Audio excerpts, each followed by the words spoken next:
According to the Greek philosopher Epictetus, people are more tormented by their opinions of things than by the things themselves. We all have desires, fears, and resentments that disturb our peace and tranquility. What we often forget is that these troubles are largely due to our own reactions and have little to do with the objects of our frustrations or desires. An insult provokes us only because we perceive ourselves as important and deserving of respect, or because we believe the insult is inherently offensive. Yet the same insult might have absolutely no effect on someone else. Many philosophers, from the Greek and Roman Stoics to Renaissance thinkers like Michel de Montaigne, agree that no comment is insulting in itself. It becomes insulting only when we judge it to be so. As Epictetus wrote, "Remember that it is not he who gives abuse or blows who affronts, but the view we take of these things as insulting. When, therefore, anyone provokes you, be assured that it is your own opinion which provokes you. Try, therefore, in the first place, not to be bewildered by appearances, for if you once gain time and respite, you will more easily command yourself. If we wish to control our thoughts and feelings, we must stop giving others power over us. By looking inward, we find the true source of the things that disturb us. No one can affect you unless you grant them that power. As Marcus Aurelius advises in his Meditations, reject your sense of injury, and the injury itself disappears. The things we judge to be evil are merely our own judgments, not inherent qualities of those things. Accepting this idea would bring us great relief, for it is within our power to control our perceptions. If we seek respite from what torments us, we need only change our attitudes toward these things, and deliverance will be ours. If the things that disturb or annoy us were truly bad, then everyone would judge them the same way. Yet we find a variety of opinions and attitudes toward the things we love, fear, or condemn. As Michel de Montaigne wrote, the diversity of opinions we have of those things clearly evidences that they only enter us by our constitution. According to Montaigne, many of the things we dread, like pain, loss, or even death, are feared not because of their inherent nature, but because of our expectations about them. It's the anticipation that these experiences will be painful or terrifying that fuels our dread. In fact, if you fear suffering, you're already afflicted by that very fear. As Montaigne puts it, he who fears he shall suffer already suffers what he fears. Throughout history, many people have faced pain, suffering, and death with strength, calm, and dignity.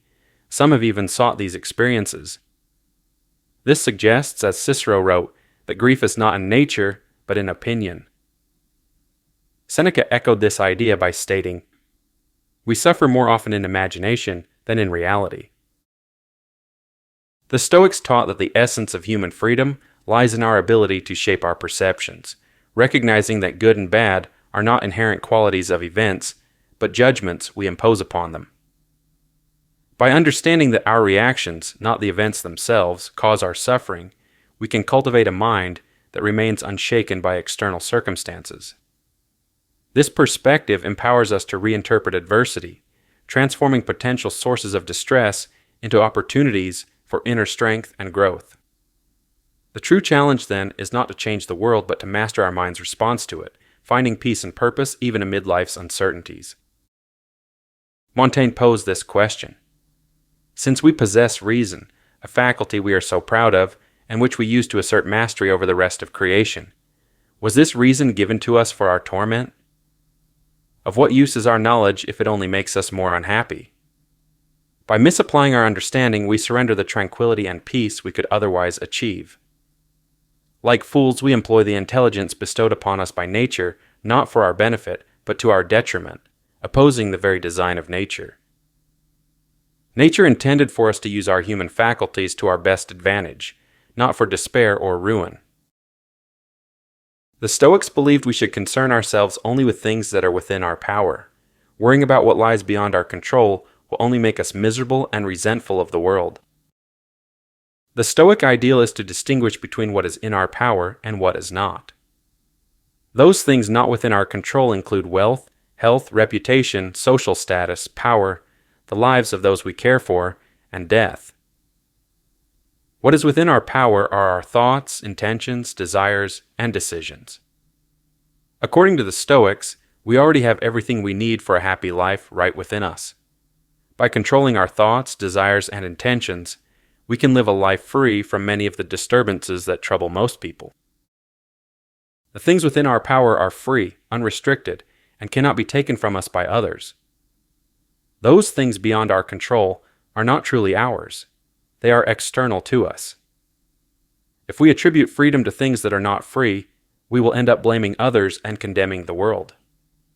In other words, by expecting things beyond our control, such as our health, to be different, we set ourselves up for disappointment.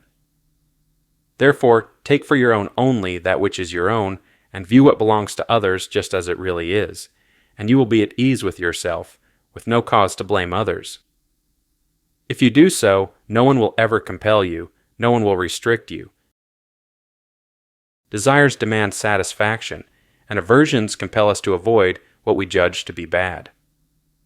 As Epictetus says, he who fails to obtain the object of his desires is disappointed, and he who incurs the object of his aversion is miserable. To the Stoics, our desires and aversions are habits formed within us. We should remove these desires and aversions from things beyond our control, and apply them only to what we can control. By doing so, we can live a life of freedom, peace, and tranquility. As Epictetus wisely notes, suffering arises from trying to control what is uncontrollable or from neglecting what is within our power. If we allow others to dictate our desires and aversions, we give them power over us. They become our masters. Many people let their social groups or authority figures tell them what to desire and what to hate. But to be truly free, we should not wish for anything that depends on others. Otherwise, we become slaves. A slave is someone who is subject to forces outside themselves, whereas the Stoic seeks freedom from external influences. According to Epictetus, if we wish to be happy, we must strive for freedom by relying only on what is within our power.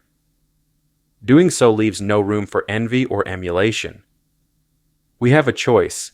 We can either cultivate our own character or chase after external things like wealth, fame, or power. Whether we focus on developing our inner selves or pursuing external matters will determine whether we are free or enslaved, that is, be either a philosopher or one of the mob. The condition and characteristic of a vulgar person is that he never looks for either help or harm from himself, but only from externals. The condition and characteristic of a philosopher is that he looks to himself for all help or harm. Most people, driven by vain desires and hopes, view happiness as an end goal. They believe they'll be happy once they get that car they've been wishing for, land that promotion they've been eyeing, or buy that dream house. For them, happiness is conditional, based on things beyond their control, so they remain enslaved to dissatisfaction. As Epicurus observed, unhappiness comes either through fear or through vain and unbridled desire. Happiness is not a distant goal we strive for.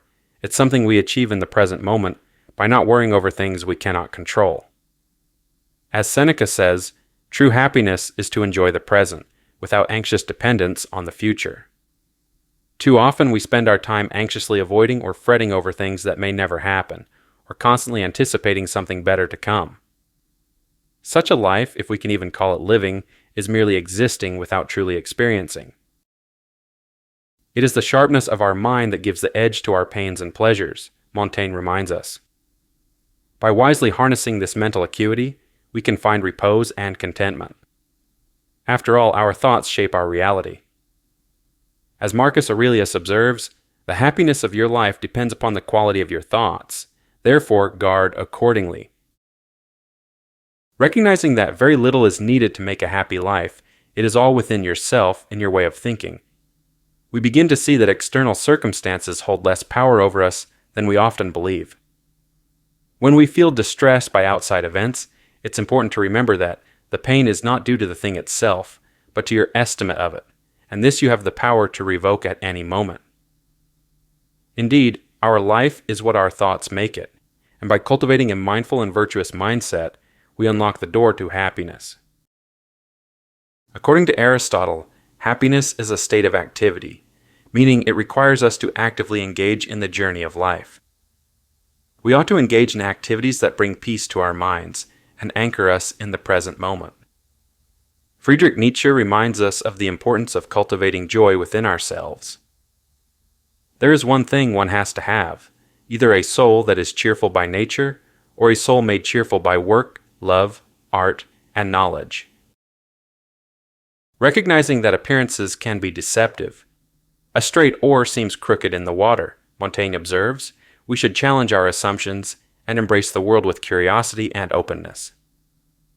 I'll end by offering this question from Montaigne for you to ponder.